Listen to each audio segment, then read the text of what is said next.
School में देखा भाई, सबसे खाली आदमी मुझे लगता था कि हमारे फिजिकल टीचर है, हमें आते हैं, मारते हैं, खेलते हैं और चले जाते हैं और सैलरी भी ले लेते हैं। वहां से थोड़ा मोटिवेशन, सच्ची में मुझे मोटिवेशन वहां से मिला कि मुझे लगता था कि कोई काम ही नहीं, बच्चों को मारो और सैलरी मिल जाती है।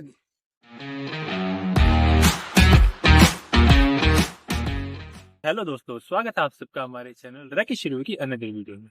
तो आज हमारे साथ हैं physical education teacher Jatin sir, जो कि क्या है गवर्नमेंट स्कूल में पढ़ाते हैं। तो आज हम कोशिश करेंगे उनसे उन बारे में कुछ जानने के लिए। तो hello Jatin sir. Hello.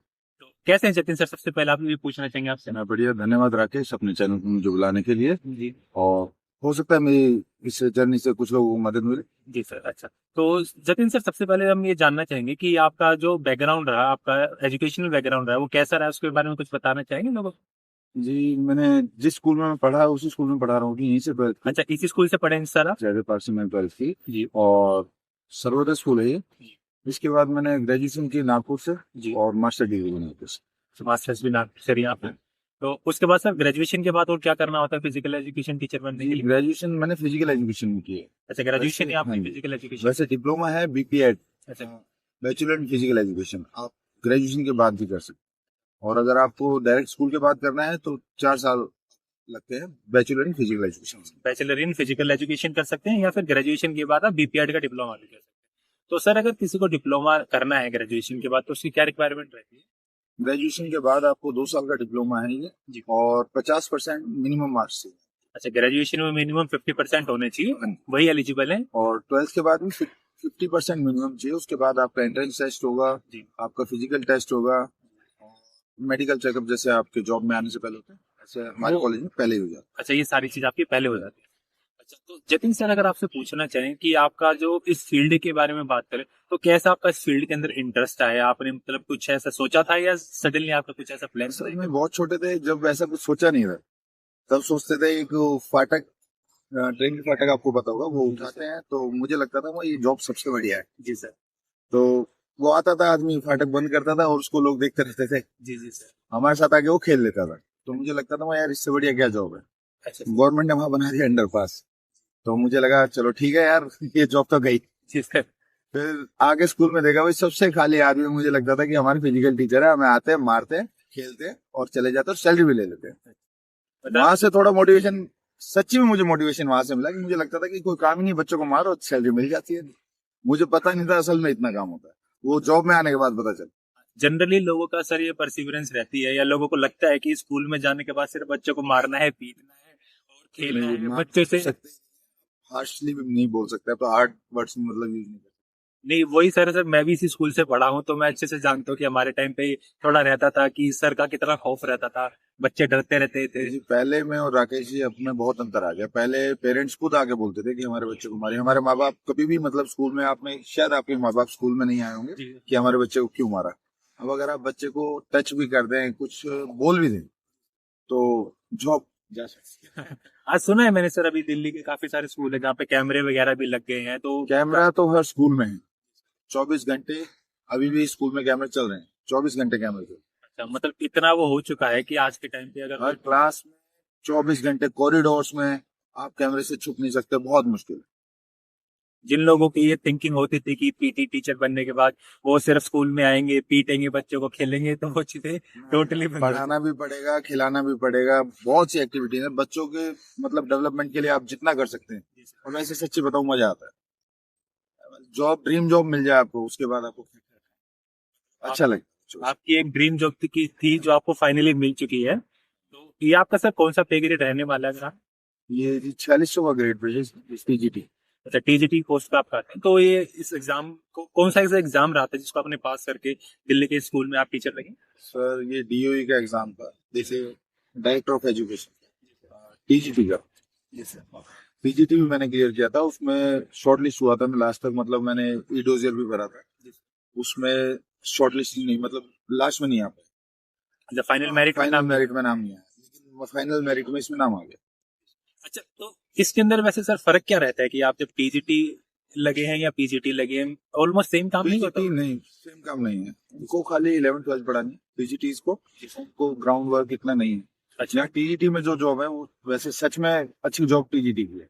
TGT ground में बच्चों के साथ रहते हैं, ऐसा नहीं है कि आप पढ़ा नहीं सकते। अगर आप भाई मास्टर डिग्री कर रखी है और स्कूल को जोड़ दो, पढ़ा भी सकते तो 11th-12th को भी पढ़ा सकते हैं, आपसे काम लिया जा सकता है इस बारे में। हैं। हाँ जी, वहाँ थोड़ा सीमित हो जाता है, 12th और 11th के रिजल्ट को लेकर आपकी बात होगी, लेकिन यहाँ मतलब आपके पास सब कुछ है, स्पोर्ट्स और पढ़ाई, आप सब कुछ करा सकते हैं। अभी 9th-10th की किताब आ जाएगी फिजिकल एजुकेशन, अभी तक तो नहीं आई है, स्कूल्स में नहीं चालू कराई है, लेकिन जल्दी शायद सीबीएसई चालू करेगी।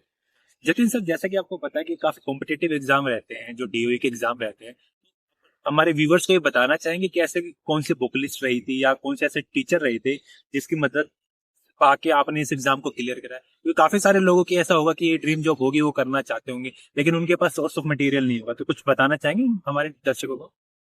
जी, पहले तो आपकी बेसिक नॉलेज मुझे लगता है बहुत अच्छी होगी। बेसिक नॉलेज मतलब आप फर्स्ट टू फिफ्थ कैसा पढ़े हो, आपको भी पता है, आपने भी एग्जाम क्रैक किया है, तो बेसिक नॉलेज होना बहुत जरूरी है। उसके बाद सब कुछ आप कर सकते हो। कुछ से भी अगर कोचिंग लेनी है तो और अच्छा हो जाता है।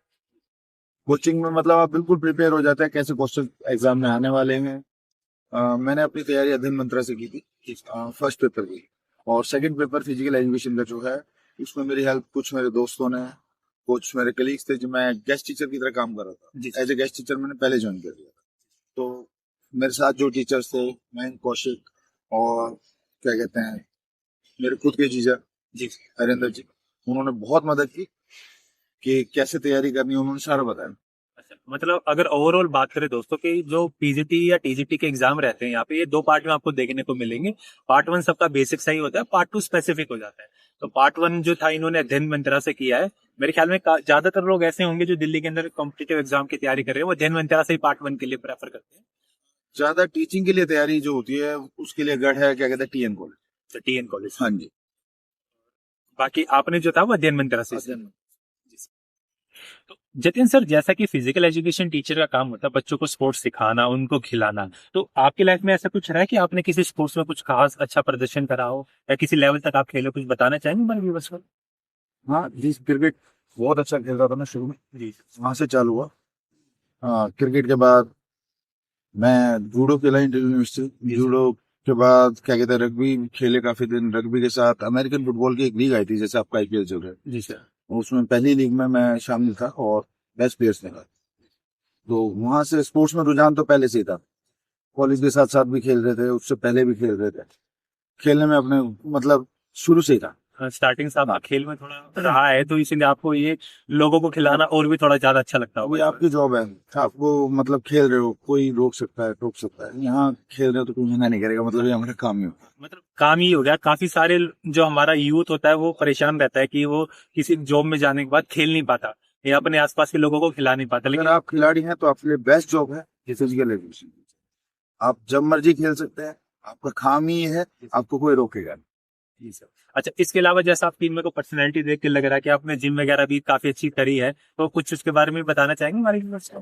जी, राकेश जी, 10-12 साल मेरे ख्याल में मैंने जिम चलाया, एज ए जिम ट्रेनर के तौर पे सर ने काम जिम किया ट्रेनर है। काम, खुद का जिम, मतलब मैंने अपना स्टैंड अप कर लिया था। जी सर। लेकिन माता पिता को डर लगा रहता था कि इसमें सेफ्टी नहीं है, लड़ाई झगड़े हो सकते हैं, मतलब और कई चीजें। और गवर्नमेंट जॉब में सच में आराम है और ज्यादा अच्छा है, मतलब सेफ्टी फील करते हैं आप।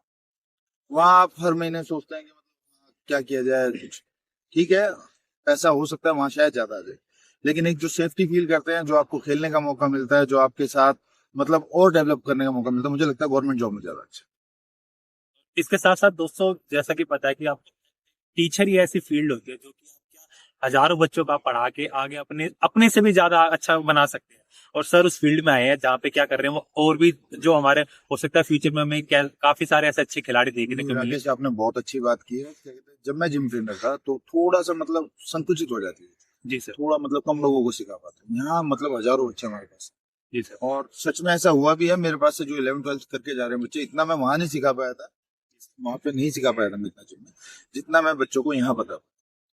इवन मैंने उनको कोचिंग इस चीज की भी दी है कि आपको आगे फिटनेस के लिए क्या करना है, ठीक है, फिटनेस में आपको क्या करना है, जिम अगर जाओगे तो आपको क्या करना है, आपके कोच के पास क्या क्वालिफिकेशन होनी चाहिए, किससे आपको सीखना है, किससे आपको नहीं सीखना है, आपको किन चीजों की तरफ जाना है, किन चीजों की तरफ नहीं जाना है, स्टेरॉइड्स नहीं लेने हैं, सप्लीमेंट्स क्या होते हैं, ये सब चीजें उन्हें बताना। मतलब आज के टाइम में सर मेरे को लगता है काफी लोगों को ये मिथ है कि जो जिम करते हैं या जो बॉडी बनाते हैं वो सिर्फ स्टेरॉइड लेके ही वो ऐसा करते हैं। ऐसा तो मेरे को ऐसा लगता है कि यूथ को ये चीजें समझाना बहुत ज्यादा जरूरी है, और as a physical education teacher आप काफी यूथ को ये चीजें बता भी रहे हैं सर मेरे ख्याल नहीं, आपका पॉडकास्ट बहुत लंबा हो जाएगा जी। से। असल में क्या है, फिटनेस के लिए कोई आ ही नहीं रहा है। जी कोई मोटा होने आ रहा है, कोई पतला होने आ रहा है, कोई तगड़ा होना चाहता है, कोई पतला होना चाहता है। जिम अभी जाओ। आप जिम जी सर। और कस्टमर देखना आके क्या डिमांड करता है कि मुझे पतला होना है, तगड़ा होना है, मोटा होना है। मतलब कोई ये नहीं बोलेगा मुझे फिटनेस का मतलब फिट होना है। जी सर। किसी को पता भी नहीं है फिट होता क्या है। असल में फिटनेस के 4 कंपोनेंट है। जी सर। स्पीड, फ्लेक्सिबिलिटी, स्ट्रेंथ और जो था बताओ सर, हम तो सीख ही रहे हैं आपसे। एंडुरेंस, सहन क्षमता। सहन क्षमता, क्षमता और आपकी गति और लचक, ये चारों चीज आपके अंदर है तो आप फिट हो। और फिट कोई होना नहीं चाह रहा है आज की डेट में। मैंने देखा सबको मतलब बस दिखना फिट है। हाँ, हम फिट दिखे चाहे हो ना हो, 6 पैक्स होने चाहिए। कि डोनेस वाली थोड़ा बना लिए, थोड़ा 6 एप्स बना लिए, वो काफी है मेरे ख्याल से लोगों के लिए ऐसा। तो ये सारी चीजें तो सर आपकी बैकग्राउंड वगैरह की रहेगी।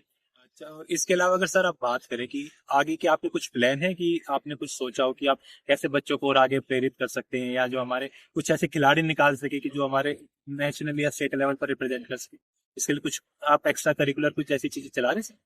हाँ जी, बिल्कुल। आप कोशिश करते हैं जिस गेम में बच्चा अगर अच्छा है जी सर। तो उसको और पुश किया जाए। अभी तक तो ग्राउंड नहीं था हमारे पास, अभी थोड़े दिन पहले ही मतलब ग्राउंड बना है। अच्छा लगता है कि हाँ बच्चे खेलते हैं। अभी वॉलीबॉल का हमने चालू किया है। कुछ बच्चे जैसे चेस में अच्छे हैं, कोई किसी भी चीज में अच्छा है तो उसको पुश करते हैं कि हाँ थोड़ा और हमारी तरफ से जितना हो सकता है। मतलब कि काफी सारे लोग ऐसे होते हैं उनको लगता है कि प्राइवेट स्कूलों में ही अच्छी फिजिकल की या ये सारी चीजें कराते हैं, लेकिन आज के टाइम पे गवर्नमेंट स्कूल को भी बहुत ज्यादा मोटिवेट किया जा रहा है कि वो हमारे जो बच्चे हैं उनको जितना ज्यादा अच्छा हो सके उतना अच्छा कराएं। और सर उसका एक परफेक्ट एग्जाम्पल है कि सर हमारे साथ इसी स्कूल से पढ़े हैं, मैं खुद इसी स्कूल से पढ़ा हूँ, और आज हम दोनों यहाँ बैठ के एक दूसरे का पॉडकास्ट। ऐसा खाली हम ही दो नहीं है, हमारे स्कूल से बहुत सारे ऐसे बच्चे हैं जो गवर्नमेंट जॉब कर रहे हैं और अच्छे पदों पे हैं।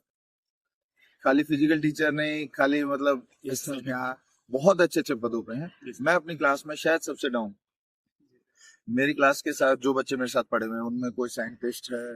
मतलब ज्यादातर कुछ बाहर भी सेटल हैं, मतलब इंडिया से जिस प्राइवेट फर्म्स में अच्छा करा रहे हैं, मतलब अच्छा कमा रहे हैं। इंजीनियर्स हैं, डॉक्टर्स हैं। और ये लगा लीजिए जो सरकारी स्कूल के नालायक बच्चे हैं वो यहाँ बैठे हैं, वो भी अच्छी जॉब पकड़ के बैठे हैं। तो थैंक यू सर, ये आपने काफी चीजें जो हमारे व्यूवर्स उनको बताने की कोशिश की है।